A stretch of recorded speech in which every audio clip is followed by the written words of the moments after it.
Bonjour! Le confinement que nous vivons actuellement nous offre une opportunité en or. En effet, nos deux athlètes québécoises et membres de l'équipe nationale, Kim Robitaille et Marie-Alix Bélanger, sont en sol québécois. Un peu comme vous tous, elles s'entraînent et se tiennent en forme pour la reprise des activités. Mais au-delà de ça, elles sont désireuses de partager leurs connaissances et leurs expériences avec nous tous à travers une vidéo. Volleyball Québec tient à remercier Kim et Marie-Alix pour cette générosité, mais aussi Véronique Laplante qui a rendu possible cette vidéo. Il ne reste plus qu'à vous souhaiter un bon visionnement.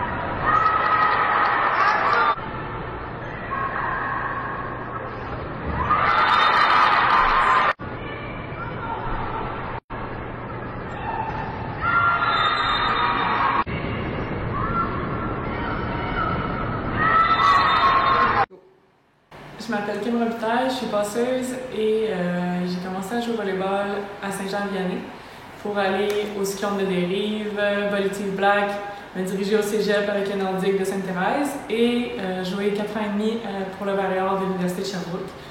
J'ai ensuite commencé le professionnel aux Pays-Bas. J'ai enchaîné en Allemagne et je vais commencer ma deuxième saison en France à Quimper. Puis ça fait 3 ans que je suis sur l'équipe nationale. Moi, c'est Marie-Alix Bélanger. J'ai commencé en secondaire 1 à Thérèse Martin avec les Libellules de Joliette. Après, j'ai fait 3 ans avec les Lynx du cégep de Drummond-Petit. Puis j'ai fait mes 5 ans à l'université avec les Carabins de l'Université de Montréal. Entre ça, j'ai fait les équipes du Québec un peu. Puis j'ai commencé l'équipe nationale après ma dernière année de cégep. Ça fait donc 8 ans que je suis avec l'équipe nationale et 5 ans avec l'équipe senior. Puis après ça, une fois que j'ai terminé mes années universitaires, j'ai joué 1 an en France, puis 1 an en Suisse professionnellement. Et voilà.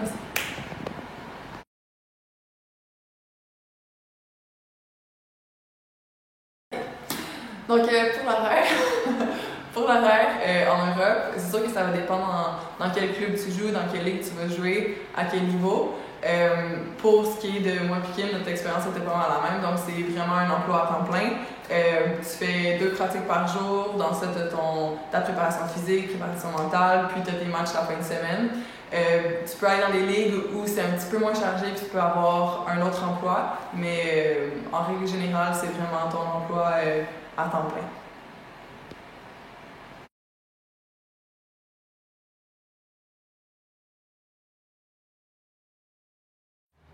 La vie d'une athlète sur l'équipe nationale est un peu plus différente que quand tu pars en pro, en fait. Notre horaire est beaucoup plus chargé puisque la saison est sur 4 mois au lieu de 8 mois. Nos entraînements sont très encadrés parce qu'on a beaucoup de staff, autant que ce soit en entraînement physique qu'en entraînement au volley. On a aussi une nutritionniste, psychologue sportive et plusieurs entraîneurs qui vont se spécialiser dans une phase du jeu. Donc on est vraiment beaucoup plus soutenu et encadré que lors de la vie professionnelle. Ouais, puis après ça, c'est sûr qu'on part en tournoi, puis là c'est pas des tournois de fin de semaine, c'est pas juste des matchs, on part à l'autre bout du monde.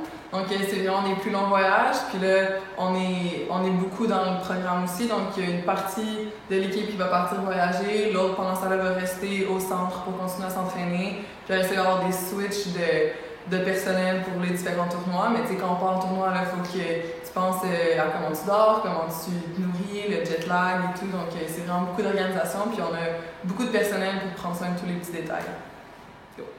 Effectivement, être sur l'équipe nationale, ça demande énormément de sacrifices parce qu'on vit 4 mois avec l'équipe où est-ce qu'on s'entraîne à temps plein, mais aussi du moment où est-ce qu'on est professionnel, on fait un autre 8 mois. Donc c'est vraiment à l'année longue où est-ce qu'on fait du volleyball et qu'on est loin de notre famille. Dans mon cas, je suis chanceuse parce que je ressens le soutien de ma famille, puis c'est ça qui m'aide à garder la motivation, si on veut, puis à continuer à pousser. Je sais pas pour ça. Ouais, ben c'est sûr que c'est beaucoup de sacrifices. Personnellement, je pense que je suis habituée à ça aussi beaucoup. Je suis habituée de m'ennuyer parce que depuis que je suis toute jeune, j'ai commencé à faire les étés, puis je manquais déjà les étés avec ma famille, puis avec mes amis, tu manques beaucoup de voyages, tu manques des parties, tu manques plein de choses, tu sais. Mais en même temps, on est tellement chanceuse de faire ce qu'on fait, puis je pense que c'est sûr que c'est le prix à payer pour vivre ce qu'on fait. Fait que non, c'est sûr qu'on manque des voyages ou des activités de famille, mais en même temps, on va jouer contre les meilleures équipes du monde, puis on voyage à travers le monde pour vivre notre passion un peu. Fait que je pense que c'est le prix à payer pour vivre toute l'expérience qu'on vit. Là, je crois que ça vaut la peine. Ouais, c'est une bonne question, ça, la gestion de pression et tout. Comment tu vois ça, toi? Ben, dans mon cas, me préparer avant un match, que ce soit vidéo, que ce soit de discuter avec mon entraîneur ou avec les joueuses du plan de match, ça va beaucoup m'aider justement à ne pas avoir à penser sur le terrain dans ces moments-là, à qu'est-ce que je dois faire, que ça coule vraiment doucement. Puis de retourner aux bases, en fait, m'aide beaucoup. Tu sais, des petits trucs, que ce soit simplement de garder les mains hautes ou de faire mon extension de coude, ça me ramène au moment présent, oublie qu'est-ce qui est à l'extérieur. Ouais, c'est comme ça que j'aime. Puis toi? Ben, moi, c'est drôle, c'est un peu l'inverse, en fait. Parce qu'on dirait que je gère toute ma pression sur le fait que je me suis bien entraînée. Fait que si j'ai eu une bonne pratique pendant la semaine, puis que j'étais assidue et tout, j'étais super focus, je sais que j'ai vraiment tout ce que j'ai pour performer. Puis après ça, je me dis, il faut juste que je me dise que c'est vraiment juste un jeu. Fait que les jours de match, tu sais, oui, je fais du vidéo et tout, mais il faut que je vais parler avec des amis, je vais prendre des cafés, je vais écouter des films, puis il faut vraiment que je me dise, tu sais, hey, c'est juste du volleyball. C'est du ballon, ouais, c'est du ballon. Fait que, tu sais, des fois, il peut y avoir des grosses foules, mais dès que le sifflet est on, je suis comme, hey, je vais jouer au ballon avec mes girls. Fait que c'est tout. Ouais. Toi, Marie, comment tu vois ça, un leader? En fait, un leader, pour moi, c'est vraiment quelqu'un qui a une bonne communication. Donc, j'ai vu plusieurs sortes de leaders dans ma vie. Il peut y avoir des leaders qui... Pour moi, un leader, c'est pas une personne qui crie beaucoup. J'ai eu des personnes qui étaient vraiment volubiles, mais qui me leadaient pas du tout. Pour moi, les personnes qui ont été les plus influentes sur un court de volleyball, c'était vraiment quelqu'un qui communiquait bien, qui avait un bon contact avec les filles, puis qui te regarde dans les yeux quand il parle, mais quelqu'un qui est authentique, qui essaie pas d'être une personne qui est pas, qui essaie pas de crier plus fort pour se faire entendre, mais qui a pas de message dans ce qu'il dit. Fait que, il y a différentes sortes de leaders, je crois, mais pour moi, c'est vraiment quelqu'un qui a une bonne communication et qui est capable de rejoindre les gens. Toi? Parce que c'est vrai ce que tu veux dire, il y a tellement différents types de leaders, puis avec les années, on apprend à savoir quel type de leader on peut être, quel type de... comment on peut influencer les autres, puis pour moi, un leader, ça va être quelqu'un justement qui va avoir une bonne connexion avec ses coéquipières. Avec la position que je fais, je trouve ça super important. Puis on voit justement l'effet directement sur la relation, autant sur le terrain qu'à l'extérieur. Absolument. Puis sinon, une bonne éthique de travail, moi, c'est quelqu'un qui va me motiver. Si je vois quelqu'un qui est en train de se pousser chaque heure, chaque minute sur un terrain ou dans le gym, ça va me donner envie de le faire. Ouais, c'est vrai. Quand c'est le temps de jouer comme quelqu'un qui est à ta position, de compétitionner comme quelqu'un qui est à ta position, comment est-ce que tu gères ça? Ben, c'est drôle parce qu'on dirait dans ma vie, à plusieurs étapes, tu sais, j'ai été dans des équipes où tous les rôles étaient vraiment clairs. Fait qu'il n'y avait pas d'animosité, ou tu sais, c'était vraiment... Tout le monde savait qu'est-ce qu'il y avait à faire, puis c'était facile comme ça. Tu pouvais être la personne qui sort du banc dans des moments cruciaux, tu pouvais être la personne qui start, puis tous ces rôles-là étaient clairs.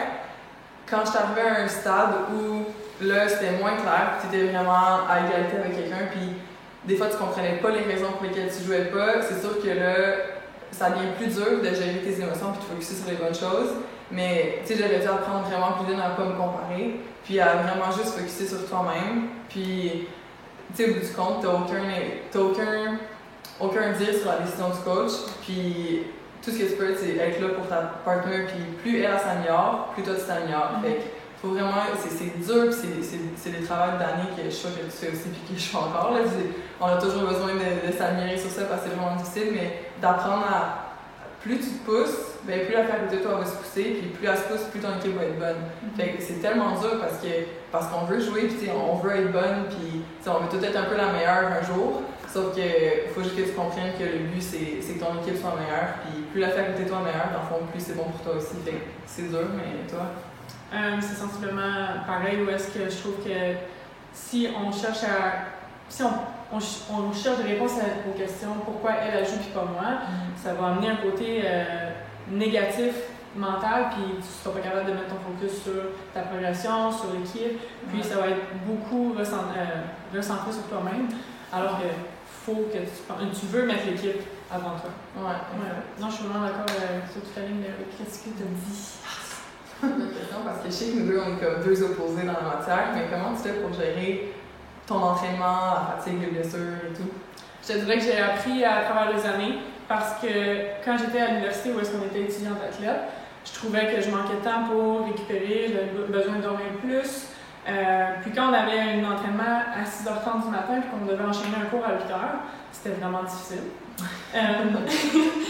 Mais je dirais, le sommeil m'aide beaucoup de faire des trucs qui me font du bien, que ce soit du yoga, d'écouter Netflix, obviously. De vraiment relaxer, m'étirer. Moi, c'est quelque chose qui m'aide à gérer mes performances sur le terrain ou en pratique. Ouais. Puis toi?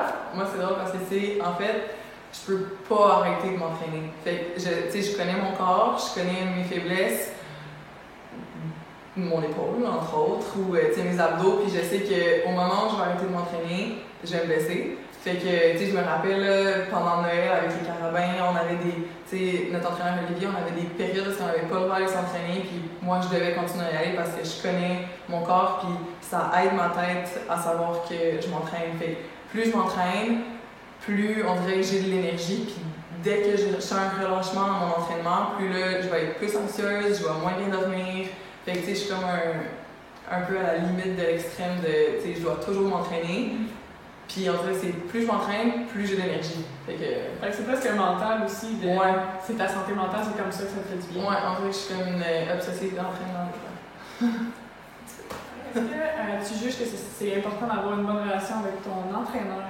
Ouais, moi, ça a été vraiment un des points clés dans tout mon cheminement. Depuis mon entraîneur au secondaire, Yvon Turgeon, j'avais une super bonne relation. Après ça, au cégep, l'université. J'ai choisi mon université principalement à cause de l'entraîneur.